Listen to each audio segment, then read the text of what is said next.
Hey guys, Lucas here in Vintage Surplus, and today we're going to talk about these tubes we just put up on the website. So first off, it's a 12 inch by 3 inch tube with vinyl caps. So it is very water resistant, but I would not make a submarine out of it for a mouse. So it's going to, if you put it out in the rain, it's probably going to be good to go for an extended amount of time, but I wouldn't dunk it and put it 5 feet down. So what are these good for? Storage in general, yeah, if you got things to do. But one really good option is a car first aid kit, because it's a hard plastic, it's lightweight still, and you can fit a whole IFAC in here at the end of the day.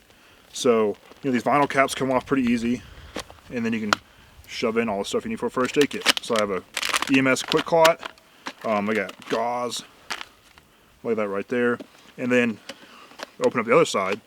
I can get to a Israeli, I can get to a tourniquet, and I can get chest seal and anything like that. So I have a pretty baseline IFAC all here in this plastic tube that is really visible because red caps. It's going to be safe, secure, water resistant, easy to get to, and if you tell somebody go grab the tube, they're going to see the tube and grab the tube, rather than go grab the pouch that's multicam with the Red Cross on it. They might not want to know what an IFAC is and stuff like that. So these are really good first aid kit option for your car, for your boat, because it's going to float too, because once it's pretty water resistant, it will float.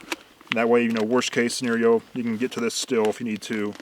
Overall, just pretty good option for an in-car first aid kit, in-car survival kit.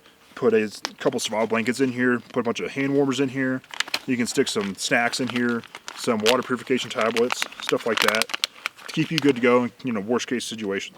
So make sure to check these out. Grab one or a couple for your car, for your truck, for your RV, put it in the back of your ATV, whatever need be, and have a nice, secure, safe, water resistant, weather resistant first aid kit, survival kit, whatever need be, all stored in these convenient tubes. So hope you like this little overview on these tubes we just got in. If you have something like this, or you're going to get one of these and fill it up, let me know what you filled it up with, what you're going to use it for, and where you're going to keep it, and how it works out for you.